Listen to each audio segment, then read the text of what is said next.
application series එකේ selling history කියන page එක අපි කොහොමද design කරගෙන තියෙන්නේ කියන එක. අපි දැන් මේ ඇවිල්ලා ඉන්න අපේ මේ sellinghistory.php කියන page එකට. අපිට මෙතන තියෙනවා අපි items purchase කරපුවාගේ history එක. ඒ වගේම මේක access කරන්න පුළුවන් අපේ admin panel එකට විතරයි. එතකොට මෙතනදී අපි අපේ selling history එක design කරගෙන තියෙනවා බලමු. අපි මෙතනදී අපි selling history කියලා text එකක් දාලා තියෙනවා. ඒ වගේම අපිට මේකේ invoice ID එක, date එක, ඒ කියන්නේ අපි from date එකයි to date එකයි දාගෙන තියෙනවා. ඒ කියන්නේ අපිට එතනින් පුළුවන් අපි example එකක් විදිහට ගත්තොත් 14 ඒ කියන්නේ 10 වෙනි මාසේ 14 ඉඳන් 10 වෙනි මාසේ 16 වෙනකම් අපි මොනවාද purchase කරලා තියෙන products කියන එක අපිට date එකෙන් අපිට sort කරලා අරගන්න පුළුවන්. ඒ වගේම තමයි අපිට තියෙන invoice එකනොත් invoice ID එකකින් පුළුවන් අපිට කවද්ද අපි මේ ID එකකින් අපිට purchase කරලා තියෙන item එක හොයාගන්න පුළුවන්. ඒ වගේම අපිට find කියලා button එකකුත් තියෙනවා, print කියලා button එකකුත් තියෙනවා.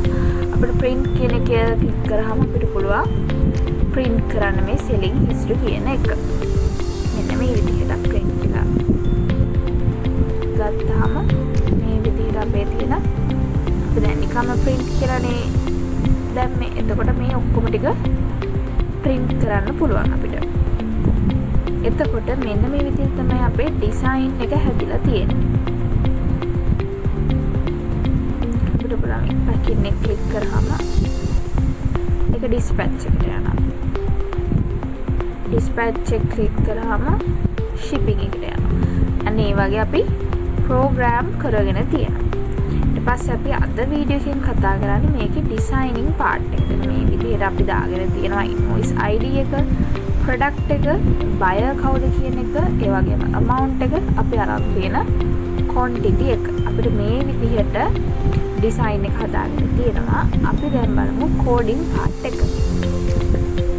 දැන් අපි ඇවිල්ලා ඉන්නේ අපේ sellinghistory.php කියන page එකට. අපි මෙතනදී අපේ PHP script එක open කරලා තියෙනවා. ඒ වගේම අපි මෙතනදී include කරගෙන තියෙනවා අපේ database connection එක. අපි database connection එක include කරලා අපි අපේ මේ HTML file එක අපි create කරගෙන ඉන්න අපේ structure එක. අපි මෙතනදී අපි මෙතන background color එක දීලා තියෙන එක අපිට පේන්නේ නැහැ. අපේ coding තමයි මේක create කරගෙන තියෙන්නේ. ඊට පස්සේ අපි selling history කියලා label එකක් දාගෙන තියෙනවා. ඊට පස්සේ අපි labels තුනක් දාගෙන තියෙනවා. ඒක මේ විදිහට බලන්න. ඒ වගේම තමයි මෙතනදී labels තුනක් දාගෙන තියෙනවා. invoice ID,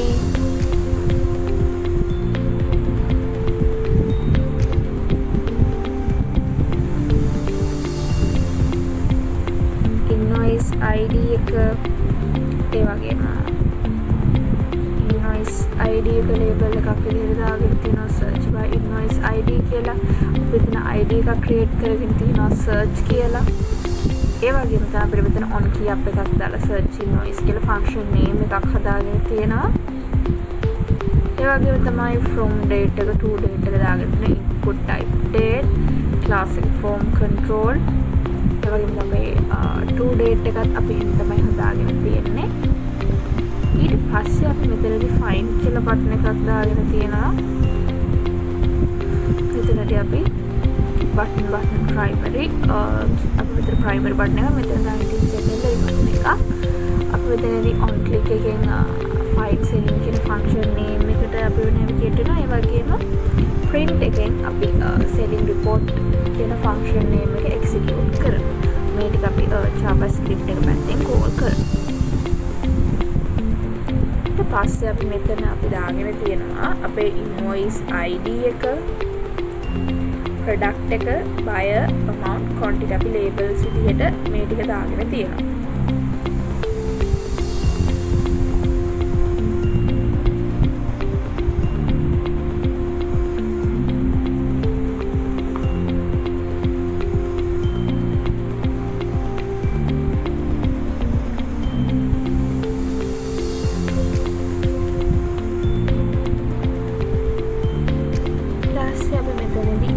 එකක් දාලා දෙනවා view area කියලා. ඊට මෙතනින් කරන්නේ අපේ මේ page එක අපි pagination හදාගෙන තියෙන්නේ මේ විදිහට. අපි කලින් වීඩියෝ වලදී කතා කරා අපි කොහොමද මේ pagination හදාගන්නේ කියලා. අපි ගැන පොඩක් ආයෙ කතා කළොත් අපි page එක දාගන්නේ e-set එකක් දාලා page number කියන එක ගන්නවා. අපි ඊට පස්සේ මෙතනදී page number එක if condition එකක් දාලා අපි check කරන අපිට $sign get එකේ page number එකක් එනවද කියලා අපි එනවා නම් ඒක $sign page number කියන variable එකට assign කරගන්නවා. එහෙම නැත්නම් අපි $sign page number එක 1 කියලා අරගන්නවා. ඊට පස්සේ අපි කරන්නේ අපිට මේකෙන් order user data ටික ඒ නිසා අපි $sign query කියන එකට අපි දාගන්නවා අපේ මේ user ගේ detail ටික. ඊට පස්සේ ඒක assign කරනවා $sign user _rs කියන variable එකට. ඊට පස්සේ අපි number of count එක අරගෙන $sign user _ num කියන එක දාගන්නවා. ඒ වගේම තමයි අපි එක page එකකට එන්න ඕනේ result ටික අරගෙන තියෙනවා 20ක් කියලා. ඊට පස්සේ අපි number of pages ගන්න user number of count එක අරගෙන අපි ඒක divide කරනවා result per page එකෙන්. එතකොට අපිට number of pages ගන්න හොයාගන්න පුළුවන්. example එකක් විදිහට ගත්තොත් අපේ user number of count එක 5 නම් අපි ඒක divide කරලා බලනවා 5 වලින්. result එක page එකකට 5යි නම් එතකොට අපේ number of pages 1 වෙන්නේ. ඒ විදිහට අපි හදාගෙන තියෙනවා. අපි දැන් මෙතන එක page එකකට මෙතන invoice 20ක් කියන්නේ result 20ක් නෑ. ඒ හින්දා අපිට එක page එකයි තියෙන්නේ. ඒ වගේ අපිට හදාගන්න පුළුවන්. ඊට පස්සේ අපි for loop එකක් දාලා අපි ඒක check කරනවා අපේ මේ result එක අපිට කොච්චරක් එනවද. ඒ කියන්නේ මෙතනින් අපි result ._rs එක හදාගෙන තියෙනවා. අපි මේ හදාගෙන තියෙන එක user details වලින් මේ $sign query කියන්නේ අපි කලින් දාගත්ත මේකට user details ටික. ඊට පස්සේ අපි ඒක result 20 නා limit කරලා 20ට ඊට පස්සේ ඊටු ටික අපි යවනවා offset එක විදිහට එහා පැත්තට. තියෙන ගාන 20යි නම් 20ක් තියාගෙන ඊටු ටික අපි අනිත් එකට දානවා. ඊට පස්සේ අපි මෙතනදී product එකේ අදාළ data ටික ගන්න ඕන නිසා අපි select එකක් දාන අපේ product table එකෙන් ඊට පස්සේ equal කරලා අපි අරගන්නවා. ඊට පස්සේ අපි ඒක දාගන්නවා $sign product _rs කියන variable එකට. ඊට පස්සේ අපි මේ data ටික fetch කරලා අරගෙන $sign product data කියන එකට දාගන්නවා. ඊට පස්සේ අපි මෙතනදී අපිට user details ඕනේ. මෙතන මොකද අපි buyer හොයාගන්න ඕනේ. එතකොට ඒක නිසා අපි user table එකේ data ටිකක් අරගන්නවා. අපි select all from user කියලා දාලා අපේ email එක equal ද කියලා check කරලා එතනින් user ගේ data ටික දාගන්නවා. variable එකකට $sign user _rs කියලා. ඊට පස්සේ අපි assign කරගන්න variable එකෙන් ඒ අදාළ data ටිකක් fetch කරලා අරගෙන $sign user _ data කියලා variable එකට assign කරගන්නවා. ඊට පස්සේ අපි මෙතනදී echo කරන්න ඕනේ අපේ buyer කියන අපේ user ගේ first name and last name. එතකොට අපි ඒක මෙතන උඩ අපි fetch කරලා අරගෙන තියෙන්නේ user data කියන value එකට දාගෙන තියෙන්නේ. එතකොට අපි එතනින් f name එකයි last name එකයි අපි fetch කරලා අරගන්නවා. අපි echo කරනවා. ඊට පස්සේ අපිට මෙතන total එක බලා ගන්න ඕනේ. ඊට පස්සේ අපි මෙතන selected data වල අපිට අදාළ details ටික තියෙනවා. එතකොට අපි එතනින් total කියන එක echo කරනවා. ඒ වගේම තමයි අපේ quantity එකත් අපේ මේ $sign selected _ data කියන variable එකේ store කරලා තියෙනවා. එතනින් අපි quantity එක අරගෙන quantity එක echo කරනවා. ඊට පස්සේ අපිට මෙතන බලා ගන්න ඕනේ අපේ status එක. මේ status එක equal ද 0 ද 1 ද 2 ද 3 ද කියන එක අපි check කරගන්න ඕනේ. අපි ඒක check කරගන්නේ මේ විදිහට. අපි අපේ status එක 0 නම් අපේ මේ status එක 0 නම් අපි කියනවා confirm. 1 නම් අපි කියනවා packing.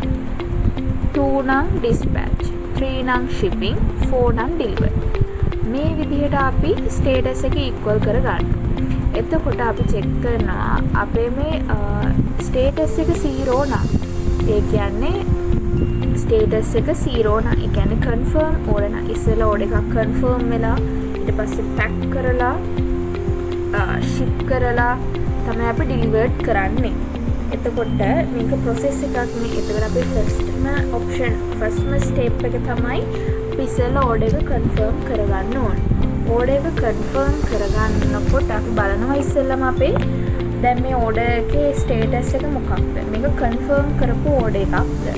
කන්ෆර්ම් කරපු ඕඩර් එකක් නම් කියන්නේ ස්ටේටස් equals to 0. ඊට පස්සේ අපි මේකේ අපි echo කරන අපේ invoice ID එක. invoice ID එක echo කරලා අපි එතන on click එකක් දානවා change invoice status කියලා. මොකෝ අපි එහෙම කරන්නේ අපි මේක JavaScript පැත්තේ එක ක්ලික් කරාම alert එකක් දාලා ඒක ඊළඟට තමයි මේක change වෙන්න ඕනේ. ඒක නිසා තමයි අපි on click එකක් දාලා change invoice status කියලා දාලා තියෙන්නේ. ඊට පස්සේ අපි මේක යවන්න ඕනේ parameter එකක් through. එතකොට දැන් parameter එකක් යවනකොට අපි බලන්න ඕනේ මොන product එකේ මොන invoice ID එකට අදාළ product එකද change වෙන්න ඕනේ මේ අපේ status එක. ඒක නිසා අපි මේ parameter එක ඇතුලේ අපි ID එකත් යවනවා. එතකොට 0 කියන්නේ මේක confirm කරපු order එකක්. else if එහෙමත් නැත්නම් අපේ status එක equal to 1. ඒ කියන්නේ අපේ මේ order එක packing state එකේද තියෙන්නේ. packing state එකේ නම් තියෙන්නේ අපි 1 කරනවා. එතකොට මෙතනින් අපිට බලා ගන්න පුළුවන් අපේ මේ confirm order කරපුවාම අපි show කරන්නේ button success එකක්. 1 නම් අපි පෙන්නන්නේ button warning. ඒ කියන්නේ කහ පාට එකක්. ඒ වගේම මෙතනින් info කියන්නේ light color blue එකක්. ඒ වගේම තමයි primary button එකක් නම් අපි පෙන්නන්නේ blue color එකක්. danger නම් අපි පෙන්නන්නේ red color එකක්. එතකොට මෙතනදී අපි else if එකක් දාලා check කරනවා status එක equal to 2 නම් අපි කියනවා මෙතනදී order එක dispatch කියලා. ඊට පස්සේ අපි ආයෙ check කරනවා මේ status එකේ තියෙන third එකේද. else if එකෙන් තමයි check කරන්නේ shipping එකේ බලන්න. එහෙමත් නැත්නම් අපි බලනවා ඒක delivered කියලා. එහෙම නැත්නම් අපි else එකක් දානවා else if ද කියලා එහෙම අපි check කරනවා. එතකොට මේ විදිහට අපි else if එක දාලා අපි check කරනවා මේක තියෙන මොන state එකේද. if නම් ඒකද. else if ඊළඟ step එක else if කියලා අපි else if එකෙන් අපි ඊළඟ state එක දක්වා අපි ඒක යනවා. එතකොට අපි මේක පෙන්නන්නේ මේ විදිහට. අපි delivered කරපු එකක්ද delivered නම් එතන හැට වෙන්න දෙයක් නැහැ. ඊට පස්සේ අපි බලනවා shipping state එකට අපි ඒක මාරු කරනවා delivered එකට.